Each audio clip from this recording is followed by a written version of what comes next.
அனைவருக்கும் வணக்கம். மார்ச் மாத ராசி பலன்கள் 2026. இந்த மார்ச் மாதம் நம்மளோட ராசிக்கு எந்த மாதிரியான சிறப்பு பலன்களை தரப்போகுது அப்படிங்கிறத இப்போ நம்ம டீட்டெயிலாக கிளியராக பார்க்கலாம். வீடியோ ஸ்டார்ட் பண்ணுறதுக்கு முன்னாடி நம்ம சேனலை சப்ஸ்கிரைப் பண்ணாமல் இருக்கீங்கன்னா மறக்காமல் சப்ஸ்கிரைப் பண்ணிக்கோங்க. அப்படி பக்கத்தில் இருக்க பெல் சிம்லே கிளிக் பண்ணி வச்சுக்கோங்க. அப்போ தான் நாங்கள் பதிவிடக்கூடிய பதிவுகள் அனைத்தும் உங்களுக்கு உடனுக்குடனே நோட்டிஃபிகேஷனாக கிடைக்கும். இப்போது காலபுருஷ சக்கரத்துக்கு 10வது ராசியாக வரக்கூடியது மகரம். மகர ராசிக்கு இந்த மார்ச் மாதம் எப்படி இருக்க போகுது அப்படிங்கிறத இப்போ நம்ம டீட்டெயிலாக கிளியராக பார்க்கலாம். ஃபர்ஸ்ட் இந்த மாதத்தில் பிளானட்டரி போர்ஷன்லாம் நம்ம ரிசர்ச் பண்ணி பார்த்ததுல நம்முடைய ராசிக்கு 2ஆம் இடத்துல 5 கிரக கூட்டணி வருது. அதாவது மாத கிரகங்கள் எல்லாம் ஒன்று சேருது. சுக்கிரன், புதன், சூரியன், செவ்வாய், இதோட வருட கிரகமாகிய ராகு, இந்த 5 கிரகமும் நமக்கு தன குடும்ப வாக்கு ஸ்தானம் ஆகிய 2ஆம் இடத்துல சஞ்சாரம் செய்யுது. அடுத்தது 3ஆம் இடத்துல சனி, 6ஆம் இடத்துல குரு, 8ஆம் இடத்துல கேது. இதுல மார்ச் 2ஆம் தேதி போயிட்டு நமக்கு சுக்கிரன் உச்சமாயிடுவாரு. பஞ்சமாதிபதி, ஜீவனாதிபதி அப்படின்னு சொல்லக்கூடிய சுக்கிரன் நமக்கு கரெக்டா 2ஆம் தேதி போய் 3ஆம் இடத்துல உச்சமாகிறாரு. அதனை தொடர்ந்து நம்ம பார்க்கும்போது கரெக்டா மார்ச் 14ஆம் தேதி புதன் பெயர்ச்சியாகி 3ஆம் இடத்துக்கு போயிடுறாரு. சனி சுக்கிரனோட போயிட்டு கன்ஜக்ஷன் ஆயிடுறாரு. மார்ச் 20ஆம் தேதி புதன் வக்ர நிவர்த்தி ஆகிறாரு. மார்ச் 26 சுக்கிரன் 3ஆம் இடத்துல இருந்து 4ஆம் இடத்துக்கு பெயர்ச்சி ஆயிடுறாரு. ஸோ இதுதான் இந்த மார்ச் மாதத்துக்கான பிளானட்டரி போர்ஷன். இப்போ இந்த மார்ச் மாத ராசி பலன்களை நம்ம தெளிவா பார்க்கலாம். ஃபர்ஸ்ட் நம்ம ஃபேமிலி எடுத்து ரிசர்ச் பண்ணி பார்த்ததுல 2ஆம் இடத்துல 5 கிரக கூட்டணி, இது அந்த அளவுக்கு நல்லது இல்லை. ஒரு மாதிரி கலவையான பலன்களை தான் இந்த மார்ச் மாதத்துல இந்த கிரக நிலைகள் நமக்கு கொடுக்கும். குறிப்பா குடும்பம் சார்ந்த வகையில இனிமையும் இருக்கும், கவலையும் இருக்கும். அப்படியே ஒரு மாதிரி கலவையா போகும். ஏன்னா இந்த 5 கிரக கூட்டணி அப்படிங்கிறது ஒரு மாதிரி பரபரப்பான சூழ்நிலையும் கொடுக்கும். அதே சமயத்துல ஒரு மாதிரி டயர்டை கொடுக்கக்கூடிய ஒரு மனநிலையும் கொடுக்கும். அப்படியே ஒரு மாதிரி குழப்பமா எடுத்துட்டு போகும். ஃபேமிலியை பொறுத்தவரைக்கும் கொஞ்சம் அக்கறை, பொறுமை, நிதானம் இதெல்லாம் டெஃபினட்டா இருக்கணும். குடும்பத்துல அடிக்கடி வாக்குவாதம் வந்து நீங்க வாய்ப்பு இருக்கு. நல்ல வார்த்தைகள்ல ரொம்ப நிதானமா இருக்கணும். பேச்சு வார்த்தைகள்ல ரொம்ப கவனமா இருக்கணும். பேசக்கூடாத வார்த்தைகளை பேசி மன வருத்தம் அடைகிறதுக்கான வாய்ப்புகளை இந்த காலகட்டம் ஏற்படுத்த வாய்ப்புகள் உண்டு. எனவே இந்த மார்ச் மாதத்தை பொறுத்த வரைக்கும் ஃபேமிலியில கொஞ்சம் அனுசரித்து செயல்படுறது நல்லது. வார்த்தைகள்ல நிதானமா இருக்கிறது நல்லது. குடும்பத்துல சுப மாற்றத்திற்கான அடித்தளம், மகிழ்ச்சி மாற்றத்திற்கான அடித்தளம் எல்லாமே வெளிப்பட ஆரம்பிக்கும். அதுக்கான ஒரு ஏதுவான ஒரு சூழ்நிலைகள்லாம் இப்போ கிரியேட் ஆகும். அதெல்லாம் நான் ஒரு பாசிட்டிவா பாக்குறேன். இருப்பினும் வார்த்தைகள்ல கவனம் தேவை. குடும்பத்துல குடும்ப உறுப்பினர்களை கொஞ்சம் அனுசரித்து செயல்படுறது ரொம்ப நல்லது. அடுத்தது நம்ம பார்க்கறது தொழில், உத்தியோகம், பொருளாதாரம். இதுல நம்ம பார்த்த வரைக்கும் ஃபர்ஸ்ட் நம்ம உத்தியோகத்தை எடுத்து நம்ம ரிசர்ச் பண்ணோம்னாக்கா ஜீவனாதிபதி அப்படின்னு சொல்லக்கூடிய சுக்கிரன் நமக்கு 3ஆம் இடத்துல உச்சமாயிடுவார். ஸோ அதை நான் ஒரு பெரிய அட்வான்டேஜா பார்க்குறேன். எனவே இந்த மாதத்துல உத்தியோகத்துல உயர்வு உண்டு.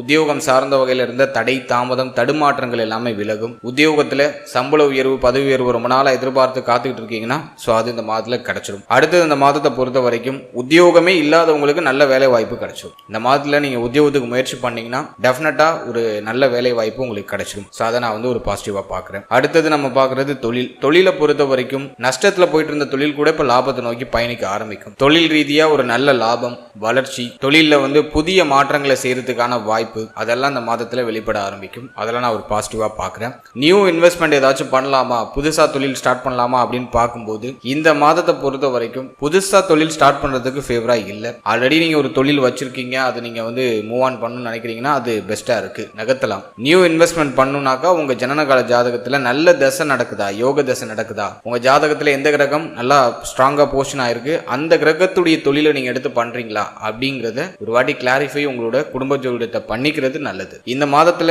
ஜீவனாதிபதி உச்சம் ஆகுறதுனால தொழில் சிந்தனை வரும், புதிய மாற்றத்திற்கான வாய்ப்புகள் வரும். சனியோட இணைவுலையும் இருக்கிறதுனால சில குழப்பமும் தாமதமும் சேர்ந்தே வரும். ஒரு விஷயத்தை எடுத்ததும் டக்குன்னு நம்மளால செய்ய முடியாது. எல்லாம் ஏதோ ஒரு மாதிரி தள்ளி தள்ளி போற மாதிரி ஒரு ஃபீல்னஸை கொடுக்கும், தாமதம் ஆகிற மாதிரி ஃபீல்னஸை கொடுக்கும். ஏன்னா ஒரு ஸ்லோவான பிளானட்டோட இந்த சுக்கிரன் போய் இணைகிறார். அதை நான் ஒரு சின்ன மைனஸா பார்க்குறேன். மற்றபடி இந்த மாதத்தை பொறுத்த வரைக்கும் தொழில் சார்ந்த விஷயங்கள்ல ஆல்ரெடி பிசினஸ் பண்றவங்களுக்கு உயர்வு உறுதியாக உண்டு.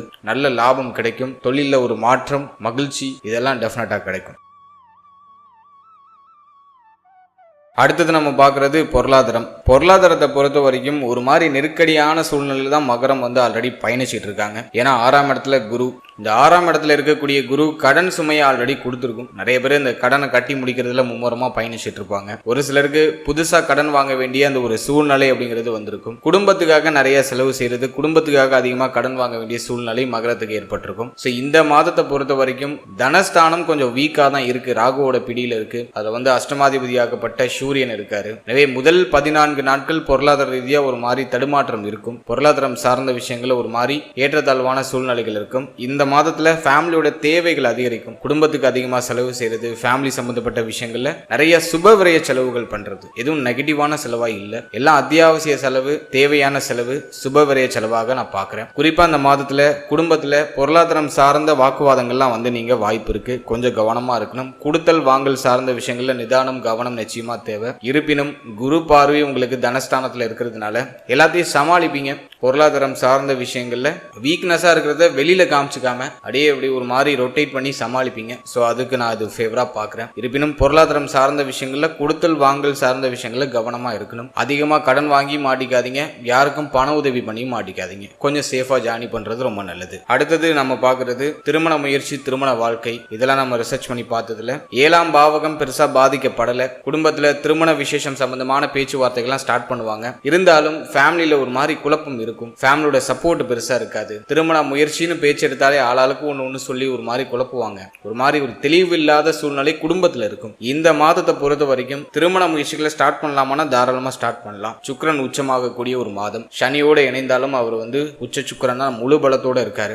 தாராளமா உங்களுடைய திருமண முயற்சியை தொடங்கலாம். நல்ல செய்தி மிக விரைவாக தேடி வரும். இந்த மாதம் ஸ்டார்ட் பண்றதுக்கு ஃபேவரா இருக்கு. ஒரு சிலருக்கு சுப செய்தி வீடு தேடி வரும் திருமணம் சார்ந்த விஷயங்களுக்கு. அடுத்தது நம்ம பாக்குறது திருமண வாழ்க்கை. திருமண வாழ்க்கையை பொறுத்த வரைக்கும் அஷ்டமத்துல இருக்கிற கேது ஒரு மாதிரி மன உளைச்சலை கொடுக்குது. வாழ்க்கை துணை சார்ந்த விஷயங்கள்ல ஒரு மாதிரி செலவு, மருத்துவ செலவு, வாழ்க்கை துணையால ஒரு மாதிரி திருப்தி இல்ல, மன நிம்மதி இல்ல அப்படிங்கிற மாதிரியான ஒரு சூழ்நிலையை கொடுக்குது. 2ஆம் இடத்துல இருக்கிற ராகு வாக்குவாதத்தை அதிகமா கொடுத்துரும். வாழ்க்கை துணையோட தினமும் வாக்குவாதம் பண்ணியே போராட வேண்டிய ஒரு சூழ்நிலையை நிறைய பேருக்கு கொடுத்துருக்கு. ஸோ இந்த மாதத்தை பொறுத்த வரைக்கும் பர்டிகுலரா நம்ம பார்க்கும்போது உங்களுடைய பேச்சுல நிதானமா இருந்துக்கணும். ஏன்னா இந்த மாதத்துல செவ்வாய் உங்க வாக்கு ஸ்தானத்துல இருக்காரு. வார்த்தைகள்லாம் அப்படியே கொஞ்சம் கடுமையா இருக்கும். என்ன பேசுறீங்க, ஏது பேசுறீங்கன்னு ஒண்ணுமே புரியாது. வார்த்தையை விட்டு மாட்டக்கூடிய ஒரு மாதமா நான் பாக்குறேன். எனவே இந்த மாதத்துல உங்களுடைய வாழ்க்கை துணையோட கருத்து போராட்டம் இல்லாம கொஞ்சம் அனுசரிச்சு செயல்படுறது ஒரு பெஸ்டான ஒரு ஆப்ஷனா இருக்கும். ஏன்னா வார்த்தைகள் அப்படிங்கிறது இந்த நேரத்துல உங்களை அறியாமலே கொஞ்சம் கடுமையான வார்த்தைகள்லாம் வெளில வந்துடும். அது உங்களுக்கு ஆப்போசிட்ல இருக்கிறவங்கள ரொம்ப வருத்தம் அடைய வைக்கலாம். எனவே உங்களுடைய வார்த்தைகள்ல கவனமா இருங்க. மற்றபடி இந்த மாதத்தை பொறுத்த வரைக்கும் அஷ்டமத்துல கேது இருக்கிறதுனால வாழ்க்கை துணையுடைய தேக ஆரோக்கியத்தில் அக்கறை எடுத்துக்கணும். வாழ்க்கை துணை சம்பந்தப்பட்ட விஷயங்களை கொஞ்சம் சகிப்புத்தன்மையோட செயல்பட வேண்டியது அவசியமா நான் பாக்குறேன். அடுத்தது நம்ம பாக்குறது குழந்தை பாக்கியம், பிள்ளைகள் சார்ந்த விஷயம். இதெல்லாம் நம்ம ரிசர்ச் பண்ணி பார்த்ததுல 5ஆம் பாவகம் கொஞ்சம் வலிமை அடையுது. 5ஆம் பாவக அதிபதி 3ஆம் இடத்துல உச்சம் ஆயிடுவாரு. எனவே பிள்ளைகளுக்கு சுப மாற்றங்கள், சுப விஷயம் பண்றதுக்கு ஃபேவரா இருக்கு. பிள்ளைகளுக்கு ரொம்ப நாளா நீங்க செய்யணும்னு நினைச்ச ஒரு சுப மாற்றம் அதை இந்த மாதத்துல செஞ்சு முடிப்பீங்க. சில குழப்ப அமைப்புகள் இருக்கும், அதுல மாற்று கருத்து இல்ல. பிள்ளைகளுக்கும் உங்களுக்கும் சில முரண்பாடான சூழ்நிலைகள்லாம் இருக்கும். ஆனா அது பெருசா உங்களுக்கு பாதிப்பை கொடுக்காது. ஏன்னா சுக்கிரன் உச்சமாகிறதுனால பிள்ளைகளால மன நிறைவு, மன மகிழ்ச்சி, பிள்ளைகளுக்கு சுப விஷயம் சம்பந்தமான புதிய முயற்சிகள் எல்லாம் வெற்றியை கொடுத்துரும். அதை நான் ஒரு பாசிட்டிவா நான் பாக்குறேன். சில குழப்பங்கள் இருந்தாலும் அது உங்களுக்கு பெருசா பாதிப்பை கொடுக்காது. அடுத்தது நம்ம பாக்குறது குழந்தை பாகியம். புத்திர பாகியம் இல்லாதவர்களுக்கு இந்த மாதத்துல புத்திர பாகியத்துல ஒரு சுப செய்தி கிடைக்கும். ட்ரை பண்ணலாம். சனியோட இணைந்தாலும் முயற்சி ஸ்தானத்துல தான் அந்த சுக்கிரன் இருக்காரு, உச்சமா இருக்காரு. எனவே இந்த மாதத்துல குழந்தை பாகியத்துக்கு தாராளமாக முயற்சி செய்யலாம். புத்திர பாகியத்துல சுப செய்தி கிடைக்கும். ஒரு சில மருத்துவ செலவுகள் தேவைப்படலாம். மருத்துவருடைய ஆலோசனைப்படி செயல்படும் பொழுது சுப செய்தி மிக விரைவாக உங்களுக்கு கிடைக்கும். எனவே குழந்தை பாகியத்துக்கு ஆல்மோஸ்ட் ஃபேவரா தான் இருக்கு இந்த மார்ச் மாதம். அடுத்தது ஸ்டூடெண்ட்ஸ், மாணவ மாணவிகளை பொறுத்த வரைக்கும் 4ஆம் அதிபதியாகப்பட்ட செவ்வாய் ராகுவோட பிடியில இருக்காரு, ராகுவோட இணைஞ்சிருக்காரு தன குடும்ப வாக்குஸ்தானத்துல. ஒரு மாதிரி ஸ்டூடெண்ட்ஸுக்கெல்லாம் படிப்புல போக்கஸே இருக்காது.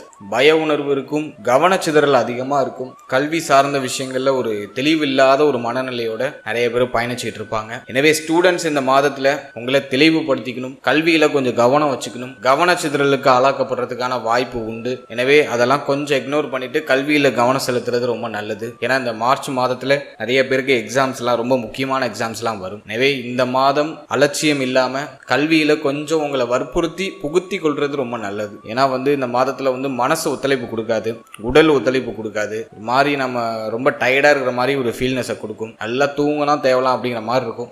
எது செய்யறதுக்குமே மனசு ஒத்துழைப்பு கொடுக்காது. எனவே ஸ்டூடெண்ட்ஸ் இந்த மாதத்துல கேர்லெஸ்ஸா இல்லாம எதையும் அலுப்பா பார்க்காம நீங்க படிக்க வேண்டிய விஷயங்களை கரெக்டா பிளான் பண்ணி ப்ராப்பரா அதை முடிச்சிடுறது ரொம்ப நல்லது. எனவே கல்வியில் கொஞ்சம் கவனம் தேவை. மார்ச் மாதத்துல கொஞ்சம் எஃபோர்ட் அதிகமா போடணும். கவனச்சிதறலை முடிஞ்ச அளவுக்கு அவாய்ட் பண்ணி உங்களை கொஞ்சம் ஃபோக்கஸ்டாக வச்சுக்கிறதுக்கு ட்ரை பண்ணுங்க. மெடிடேஷன் பண்ணிட்டு படிக்க ஸ்டார்ட் பண்ணுங்க. அது உங்களுக்கு வந்து ஒரு ஃபோக்கஸான ஒரு மைண்ட் செட்டை உங்களுக்கு கொடுக்கும். அடுத்தது நம்ம பார்க்குறது ஹெல்த். தேக ஆரோக்கியத்தை பொறுத்த வரைக்கும் எதுவும் சூப்பர் பாசிட்டிவாக சொல்ல முடியல. ஹெல்த்தில் கொஞ்சம் கவனம் எடுத்துக்கணும். அஷ்டமத்தில் இருக்கிற கேது ஒரு மாதிரி உடம்பு போட்டு ஒரு மாதிரி டயர்ட் ஆகிக்கிட்டே இருக்கும். ஒரு ஃபுல் ஃபிளெக்ஜடாக எதுலையுமே இறங்க முடியாது. உடம்பு வந்து அதுக்கு ஒத்துழைப்பு கொடுக்காது. ஒரு மாதிரி பதட்டமாக இருக்கும், படபடப்பாக இருக்கும். உடம்பு எப்போதும் ஒரு மாதிரி பெயின்ஃபுல்லாகவே இருக்கும். அதுதான் அஷ்டம கேது. இந்த மாதத்தை பொறுத்த வரைக்கும் கண் பல் உபாதை வராமல் பார்த்துக்கோங்க. ஏன்னா வந்து 2ஆம் இடம் கொஞ்சம் வீக் ஆகுது. வாயில துர்நாற்றம் அடிக்கிறது. அதே போல வந்து கண் பல் சம்பந்தமான விஷயங்கள பாதிப்பு வருது. முகத்துல ஏதாச்சும் பிரச்சனை வருது, அன்வான்டா ஏதாச்சும் பிரச்சனை வருது, அல்லது முகத்துல ஏதாச்சும் காயப்படுறது, நெருப்பு காயங்கள் ஏதாச்சும் ஏற்படுறது, அதுக்கான வாய்ப்புகள் உண்டு. எனவே